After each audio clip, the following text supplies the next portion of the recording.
Joining me now with more on all of this is Arkansas Senator Tom Cotton. He is chairman of the Senate Intelligence Committee and a member of the Senate Armed Services Committee. Senator, thanks so much for joining us this morning. Thank you, Maria. First, I want to get your take on what you just heard from Chris Wright, the Energy Secretary. Where do you see the priorities in terms of President Trump's executive orders and what you can do as a leading senator in terms of codifying those into law so that they cannot be undone in 4 years? Well, Maria, first, I'm glad we closed out last year's business on Friday, passing spending bills that will keep the government funded through September. Chuck Schumer really has no one to blame but himself. The Senate Appropriations Committee last year passed 11 of 12 spending bills. More than half of those were unanimous, and he didn't bring a single one up for a vote. So Chuck Schumer right now is reaping what he sowed last year. By finishing out last year's business, it allows us now to move on and focus on the big budget bill that we plan to pass that is going to make the 2017 tax cuts permanent. It's going to improve on other tax cuts, going to fund our military, fund border security, and as Chris Wright was talking about, fund some of the president's energy initiatives. It's going to unleash American energy production and lower costs for hardworking Americans and businesses, not just at home in your electricity bill or your heating bill, but everything you buy at the store has to be produced and it has to be shipped there. That uses American energy. We want to make it less expensive so the prices you pay at the grocery store are lower. And in terms of the priorities, in terms of which executive orders you believe Congress needs to codify? Well, there's a lot of them, Maria, especially when it comes to the spending cuts that President Trump has identified with the help of Elon Musk and his team. We can pass those at a simple majority level. I hope that they'll be submitting a package that will make those permanent. Also, as we move past the major budget legislation that will cut taxes, secure our border, rebuild our military, and unleash American energy production, as we move into next year's spending bills, I also expect that we'll be providing more of the resources that we need to keep Americans safe and prosperous, while also cutting back on a lot of the waste that we've seen in the news over the last couple of months since President Trump took office. You know, it seems like President Trump's second term here is different on the foreign policy front because you've got this intertwined relationship with Iran, China, Russia, and North Korea. What do you want to say about the last night's Yemeni strikes and what that message is to Iran and how that intertwined relationship of the four hostile nations is different this time around? Well, what all of those adversaries want is to upend the United States-led order that has benefited our citizens for so long by keeping America safe and prosperous. The strikes against the Houthi rebels in Yemen last night was long overdue.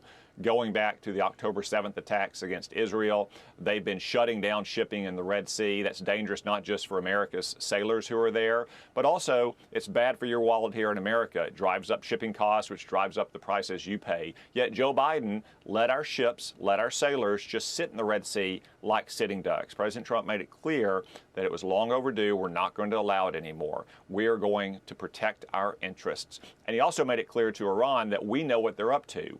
Where did a bunch of goat herders in Yemen get one-way attack drones and cruise missiles? They got them from Iran. So while we're degrading those rebels' power right now, we're also sending a signal to Iran that they need to knock it off.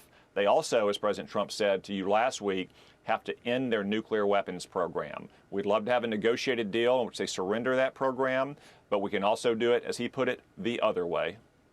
It seems to me that it was a serious message to Iran, but are you expecting retaliation? Well, those rebels in Yemen have been striking shipping and been aiming at U.S. naval ships for some time. I suspect after last night they got the picture that Donald Trump is not Joe Biden. He's not just going to have our sailors on the Red Sea like sitting ducks. And if they continue these strikes, then he'll hit back even harder than he did last night. Same thing with Iran. You think they would have learned a lesson over the last 18 months after what Israel has done to Hamas and Hezbollah in Lebanon and directly to Iran with the United States support. But if they don't get the lesson, then of course I believe President Trump will strike back even twice as hard. And once again, the most important threat is the threat of Iran's nuclear weapons program. It's not just a threat to Israel or our friends in the Middle East. They're also building intercontinental missiles under the flimsy cover of a space launch program that could strike the United States in just a number of years. So this is a direct and imminent threat to the United States. That's why President Trump has said repeatedly, we're in the final days of this dispute over Iran's nuclear program. It's really up to them how it ends. And Senator, what is China's role? How much of China's participation do you see here? Well, China has been supporting Iran in numerous ways. For instance, for 4 years under Joe Biden, China bought Iranian oil in violation of sanctions against Iran. Joe Biden looked the other way. Donald Trump has not. He's imposed maximum pressure back on Iran. That's squeezing both Iran and China. But as I write in my new book, 7 Things You Can't Say About China, their ultimate goal is to replace the United States as the world's dominant economic and military superpower. And that's why they continue to show up around the world supporting countries like Iran or North Korea or Russia, because they're trying to keep America on the back foot. All right, we will leave it there. Senator, it's great to see you this morning. Thanks very much for being here. Thank you, Maria. Senate Intelligence Committee Chairman Tom Cotton, thank you. Hey, Sean Hannity here. Hey, click here to subscribe to Fox News YouTube page and catch our hottest interviews and most compelling analysis. You will not get it anywhere else.